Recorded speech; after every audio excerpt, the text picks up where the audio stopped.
कहानी पोप के मुकुट पेपल टियारा की। 3 मंजिला मुकुट, राजा नहीं ये है पोप। इसे कहते हैं पेपल टियारा, पोप का अनोखा मुकुट। इसमें 3 स्तर होते हैं: आध्यात्मिक शक्ति, प्रशासनिक अधिकार और नैतिक नेतृत्व, सब कुछ एक साथ। 8वीं शताब्दी से पोप इस मुकुट को पहनते आ रहे थे जैसे किसी सम्राट का ताज होता है, लेकिन 1964 में पोप पॉल 6 ने टियारा को त्याग दिया। गरीबों की मदद के लिए उन्होंने इसे दान कर दिया। बिना मुकुट के ही पोप फ्रांसिस सादगी और सेवा का संदेश देते थे। पुरानी भव्यता से सादगी तक का ये सफर कमाल का है ना? क्या आपको लगता है कि आज के नेताओं को भी दिखावा छोड़ देना चाहिए? कमेंट में जरूर बताइएगा। क्या आपने कभी सोचा है कि पोप के जूते लाल रंग के ही क्यों होते हैं? असल में लाल जूते पोप की एक सदियों पुरानी परंपरा का हिस्सा है। लाल रंग का मतलब है बलिदान और ईसा मसीह का खून।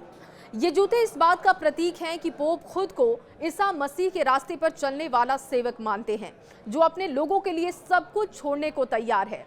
इतिहास की बात करें तो पोप ने रोम साम्राज्य के समय से ही लाल जूते पहनने शुरू किए थे। ये न केवल आध्यात्मिक अर्थ रखता है बल्कि शाही प्रतिष्ठा का भी प्रतीक था। लेकिन दिलचस्प बात यह है कि पोप फ्रांसिस ने इस परंपरा को तोड़ दिया। उन्होंने भड़कीले लाल जूते छोड़कर साधारण काले चमड़े के जूते पहनने शुरू कर दिए। इसका मकसद था सादगी और विनम्रता का संदेश देना, यानी परंपरा और आधुनिक सोच का एक खूबसूरत मिलन है ये कहानी।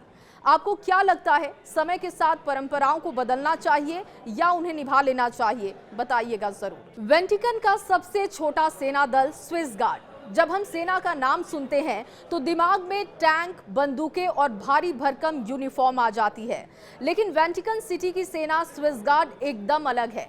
वेटिकन दुनिया का सबसे छोटा देश है और उसकी रक्षा करती है दुनिया की सबसे छोटी और सबसे रंगीन सेना, स्विस गार्ड। इस सेना के जवान सिर्फ स्विट्जरलैंड से ही चुने जाते हैं। उनकी ड्रेस देखकर आपको लगेगा कि जैसे कार्टून फिल्म का कोई योद्धा आपके सामने आ गया है। लाल, नीला और पीला रंग का खूबसूरत कॉम्बिनेशन है ये ड्रेस। इस ड्रेस को खुद महान कलाकार माइकल एंजेलो ने डिजाइन किया था। अब सवाल उठता है कि सिर्फ शो ऑफ के लिए ये सेना रखी गई है या वाकई में ये सेना है? तो जवाब है कि बिल्कुल असली सेना है। ये गार्ड्स पोप की सुरक्षा के लिए ट्रेन किए जाते हैं और इनको तलवार से लेकर आधुनिक हथियारों में महारत हासिल होती है। क्या है पोप मोबाइल? क्या आप जानते हैं? पोप की खास गाड़ी कोई मामूली गाड़ी नहीं होती, पूरी तरह से उनके लिए डिजाइन की जाती है और ये गाड़ी हर देश में अलग अलग अंदाज की होती है। 1981 में जब पोप जॉन पॉल II पर हमला हुआ, तब वेटिकन ने तय किया कि अब पोप के लिए बुलेट प्रूफ गाड़ी होगी। पूरी गाड़ी बुलेट प्रूफ होती है। ऊपर एक खास ग्लास का चैम्बर भी बना होता है ताकि पोप लोगों को हाथ हिलाकर आशीर्वाद दे सके। अंदर एसी से लेकर हाइड्रोलिक लिफ्ट तक लगी होती है ताकि पोप आराम से खड़े भी हो सके।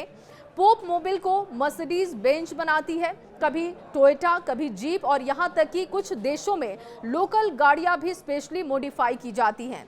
यानी पोप मोबाइल सिर्फ गाड़ी नहीं है, एक चलता फिरता संदेश है। सुरक्षा के साथ सादगी और सेवा का संदेश ये देता है। आइए अब जानते हैं पोप के स्विस गार्ड की कुछ दिलचस्प बातें। इस सेना में शामिल होने वाले लोगों की उम्र 19 से 30 साल के बीच होनी चाहिए। केवल अविवाहित पुरुषों की भर्ती होती है। कैथोलिक धर्म का पालन जरूरी है और इसमें शामिल होने वाले इंसान की लंबाई कम से कम 5 फीट 8 इंच होनी चाहिए। यानी छोटा देश, छोटी सेना, लेकिन सुरक्षा में कोई समझौता नहीं।